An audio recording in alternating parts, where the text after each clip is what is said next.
bismillah waa mar kale iyo barnaamijkeena sirta nolosha waa xalqad cusub oo aynu maanta rabno inaynu ku wada hadalno in muddo ah ismaynaan arag oo idimaan soo duubin wax xalqada oo barnaamijka ah aanu nisbeeyo mashquul iyo iska hawla adduun dhankayga ah se markasta waan jeclahay inaan idinla wadaago wixii hadba toddobaadka haabkayga ku jira maanta waxaynu yar qaadaa dhigi doonaa oo aynu ka wada hadli doonaa موضوع ay walaaluhu in badan igu yiraahdeen موضوعا waar ka hadal dhowr jeer la igu yiri laakiin aan isla hormala waa laga yara muhiimsan yahay iyo waa موضوع ballaaran marka aad galayso aad si wacan ugu soo diyaar garowdid ilaa ay ila soo hadashay habeen hore gabadh موضوعan uu aad u khusaynayo oo iiga warantay in nolosheeda dhowrkii sano u dambeeyay arin muruga leh ay ku soo noqonaysay 3 sano ka hor ku dhacday laakiin Allahumma salli ala Muhammad raadkeedii iyo ciribteedii ma garanaysaa ay ilaa imika muruga ku hayso kolka maanta waxaynu ka wada hadlaynaa xalqadan waxaynu ka wada hadlaynaa qofka ibn aadanka ah noloshiisa murugada sidoo uga mayri kara qofku Allahumma salli ala Muhammad murugada ku dhacda sidee buu uga xasilin karayaa niyadiisa nabarada ku yaala sidee buu isagu isu dhayi karayaa oo nabaradan dibadda waxa daweeyay dhakhaatiirta oo dhakhtarka loo geeyay dhakhtarka balaastarka ku soo xiraya dhakhtarka dhiig joojin ma garanaysaa ay kugu sameynaya laakiin nabarada gudaha ku yaala qofka cidii doonta ha kugu keentay nabarada sidee baa qofku ula tacaalaya oo isagoo aan waliba cid kale aan u baahan sidee buu isagu isu daweyn karayaa oo isagu isugu filaan karaya marka macaawa موضوعaas aynu ku iba furaynaa barnaamijkeena haddaba marka hore aynu isla qeexno waxa aynu murugada u naqaano murugo markasta waxaan jeclahay marka aynu wax ka hadlano inaan shayga qeexo muujina oo fiirsateen waayo haddii shayga isla qeexdin oo aynaan qeexdinta isla meel dhigin de garanba mayno nimba meel bu gudinta ku dhufanaya qofba siba u haystaa marka hore si aynu on the same page u noqono oo aynu hal meel uga wada duulno marka hore aynu qeexno waxa murugada la yiraahdo murugo sida aan anigu u arko malaha wax qeexdin leh ma wax meel loogu soo hagaagi kara ma wax ma garanaysaa qof ma aha ku imanaya oo dadka qaar baa u yaqaan murugada qofkii necab yihiin maalinta uu yimaado kooraya muruga ay hayso oo ninkaasaan arkay ama heblaayadaasaan arkay marka murugadu qof ma aha dhacda go'an ma aha Allahumma salli ala Muhammad oo wax laga yaabaa anigu 12 jirkaygii hadii la ii diido inaan kubadda soo ciyaaro habeenkaas oo dhan waan hiiftaami jiray oo waan cadoon jiray xaafadan kala xaraasi jiray laakiin maanta marka aan joogo waxa laga yaabaa inaan dib ugu qoslayo wixii aan shalay u yaqaanay murugada wixii aan shalay u haystay murugada inaan maanta dib ugu qoslayaa laga yaabaa kolka murugadu dhacda maaha go'an oo aynu isla naqaano marka way kala duwanaanaysaa way aragnimadaada ku kala duwanaanaysaa laba qof bay ku kala duwanaanaysaa oo anigu waxaan murugo u haysto ama murugo ay dareensiya baa laga yaabaa adigu inaanad murugaba u aqoon wax iska caadiya ay kula tahay xataa waxyaabaha ugu murugada badan la ibn aadanka soo mara geerida kamida geerida ninka askariga ah maalinkii kasta 2-3 agtiisa ku dhimanayaan iyo adigu saad geerida u haysataa isku mid ma adiga qof baa dhintay marka lagu yiraahdo waxa laga yaabaa inaad qaracmayso iyadoo ku xiran tahay hadba qofku sidoo kuugu dhow yahay haddana ninkan askariga ah marna sidoo geerida u arko adigu uma arkaysid oo isagu waxa laga yaabaa kii ay saaxiibka wada ahaayeen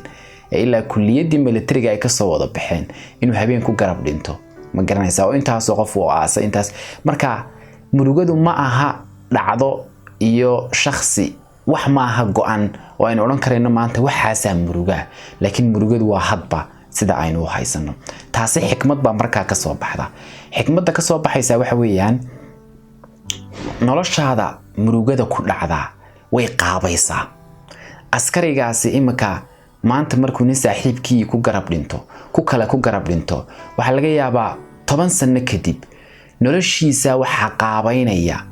oo ma garanaysaa noloshiisa marka uu uga sheekaynayo ubadkiisa iyo carruurtu awowga u yahay noloshiisaas go'aamada uu qaatay iyo waxa uu noqday badiyaa waxay ku xidhan yihiin intii jeer uu murugooday intii jeer ma garanaysaa noloshiisa xaalad adag oo geesinimo u baahani Allahumma salli ala Muhammad ay la soo kulantay kolka murugadu ma aha wax nolosheena ka maqnaan kara haddaad rabto noloshaadu inay murugadu ka maqnaato kama maqnaan karayso waa laasim noloshaada murugo way ku jiraysaa murugadu inay ku jirtaana wax xun ma waayo siday noloshaadu farxadda ugu baahan tahay bay murugadana ugu baahan tahay murugadu way qaabaysaa noloshaada way qorqortaa waxa laga yaabaa shaqo aad ka shaqayn jirtay baa lagu yasay lagu xumeeyay lagu xaqiray hoosta lagu dhigay marka waxaad go'aansatay maalinta inaad ka tagto shaqada adiga oo meesha ka murugaysan ka tagista aad shaqadaasi ka tagtay baad ku heshay shaqadii shaqo ka wacan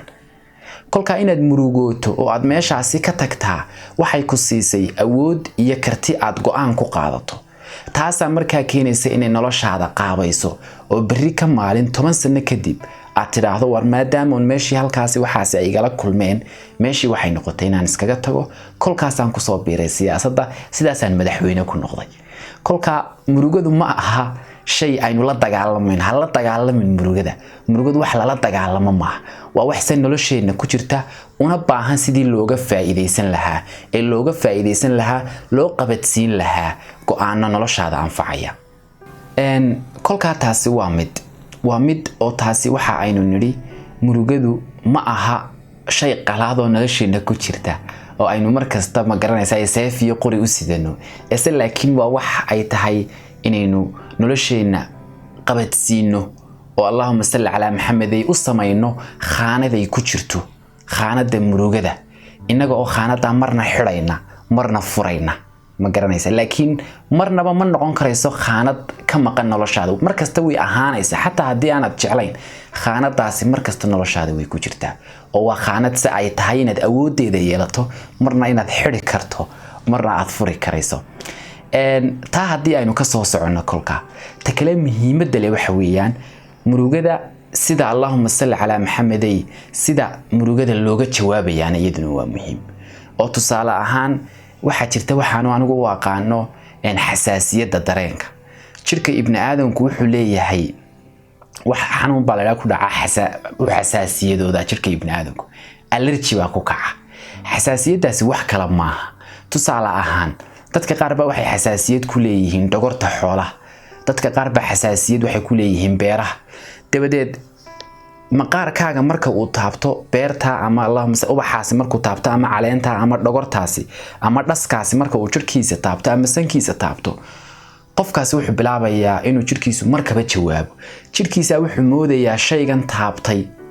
oo xasaasiyadda ku leeyahay jirkiisa wuxuu moodayaa shay qalaad oo jirkiisa soo galay dabadeed uu la dagaalamaya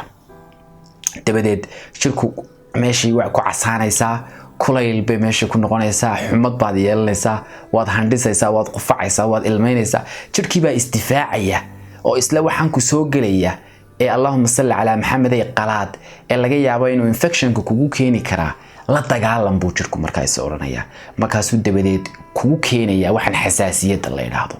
jirkiiba markaa u haysta waxaan inuu yahay wax waxyeelaya mana aha xaqiiqatan wax waxyeelaya marka waxaanu siinaa anti allergy si qofku loogu sheego jirkiisa laga daminaya ma garanaysayay difaacan uu jirku istaadhay baa laga daminaya sidaas oo kale waxa jirta waxa la yiraahdaa xasaasiyadda dareenka dadka qaar baa murugada sidii caadiga ahayd ee looga jawaabi jiray bay si shanjibaar uga jawaabayaan waxa afka qalaad overreacting lagu yiraahdo si shanjibaar ay uga jawaabayaan dabadeed tusaale ahaan adiga oo wax khaldan samaynayn oo ardaya oo wax barta oo wada fiican haysta baad arkaysaa qof kale oo noloshii ka dhacay laakiin adiga kugu caayaya inaad tahay qof qabiil xun ka dhashay qof caynkana oo sidana oo fool xun qofkaas uu iska ka maagaya hadda wax allaaliye wax khaldan oo qofkan ku sameysay ma jirto laakiin uu iska ka maagaya dabadeed dadka qaar baa qofka maagaya u arka inuu noloshooda duulaan ku yahay dadka qaar baa qofka maagaya u arka in Allahumma salli ala Muhammad uu ku leeyahay aniga nololtaada ka fiican haysta hadda adigaaba wada fiican iyo dadaal haysta oo magaranaysa dadaalaya laakiin qofku wuxuu u arkayaa in qofkan caayaya oo isaga magaranaysa ay samaan u jeedo uu ku leeyahay waar wax xun baa tahay hadda isagaaba wax fiican sameynaya dabadeed murugo aan jirin buu qofka isku abuuraya muxuu isugu abuuraya waa qofka nolosha ka dhacay ee caayaya muxuu ii caayaya buu ku leeyahay hadii aanan xumayn oo aan wax khaldan sameeyeen qofkaasi daaimo caayeen hadii aanan anigu qof xun u dhalan de sidaa la iguma sameeyeen hadii aanan anigu nasiib xumo u dhalan de sidaas iguma dhacdeen qofkii wuxuu sameysanayaa mentality iyo mafhuum ah inuu isagu xun yahay dabadeed murugu isgelinaya qofkii isaga oo kolba ku salaynaya ma garanaysaa hadduu qof caayo hadii laba jeer nasiib xumid salahan dadka qaar baa jiraan isku fasalahaynoo laba jeer ama saddex jeer imtixaan dhacaya markay dhacaan bay oranayaan maskaxdayadii baa xun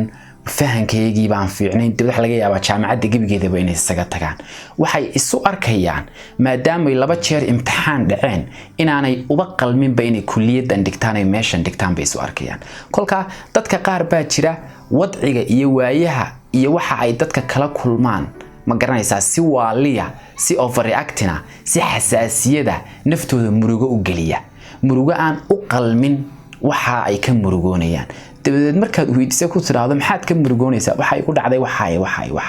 waxa laga yaabo Allahumma salli ala Muhammad naftiisa waxaan u keenayo murugadani naftiisa inta ay u keenayso ayaa ka badan qofkani hadii uu habeen iyo maalin darmo inta uu yeeli lahaa kolka talada labaad aynu bixinayna waxa weeyaan Allahumma salli ala Muhammad ha noqonin ha ku xasaasiyadoon dareenkaagu iyo xasaasiyad yeelanin dareenkaagu hadii uu xasaasiyad sameeyo xasaasiyadaasi murugay kugu keenaysaa murugadaasina waxa weeyaan Allahumma wax Allah iyo wax keenay garan maysid waa sida caleenta jirkaaga taabanaysa dabeed jirkaagu xasaasiyada uu yeelanayo qufacayo casaanayo hindisada aad yeelanayso marka jirka marka la weydiiyo ama ay scientists is weydiinayaan jirku muxuu mooday jirku waxaan buu wax qalaad mooday baa lagu oranayaa male si kale oo loo fahmayo si kale oo loo micneeyo male kolka dadka qaar baa marka ku tiraahdo maxaad ka murugoonaysaa wixii ay ka murugoonayeen ay ku sheegaan ay ku raahdaan Allahumma sa'id ilaahay balaag sankayga eeg ku raado ama dhigtayda eeg ama indhahayga eeg hadii aanan nasiib xumayn oo aan adduunyada waxba la ila doonayn waxa muujinaysa waan cawaranahay sidanaanahay baa laga yaabaa dabadeed wuxuu sameysanayaa waxa uu sababta ka dhiganayo iyo murugada uu naftiisa u geysanaya marnaba isma laha sida jirka oo kale waxaan taabanaya iyo jirku inta uu isyeelaya aanay isu dhigmin kolka aynu u fahanno murugada wax nolosheena kamida yeenaan u arkin waxaynu la dagaalamayno waa ta u horeysa aynu u aragno murugada shay nolosheena ku jira kuna jiri doona marnaba aynaan ka saarayn mushkiladana nolosha laga ma saari karo mushkiladu waxay kamid tahay imtixaanka adduunka kamid tahay haddaad istiraahdo ma jira adduunyadan si kasto taajir u tahay si kasto madaxweyne ugu tahay si kasto talada gacmaha ugu hayso haddana marnaba noloshaada mushkilad ka saari karmaysid marnaba murugo ka saari karmaysid laakiin wuxuu baa lagu kala xariifsan yahay lagu kala wanaagsan yahay guusha lagu kala horgaari og yahay waa hadba mushkilada iyo murugada sida loo maareeyo hadba sida loo celceliyo sida loogu saleeyo ee loo qabadsiyo go'aanka sida looga jawaabo qofka kale waxa uu kaga fiican yahay ee Allahumma salli ala Muhammad ee guusha ka horgaari og yahay waa hadba murugada iyo mashaakilka soo wajaha sida uu uga jawaabo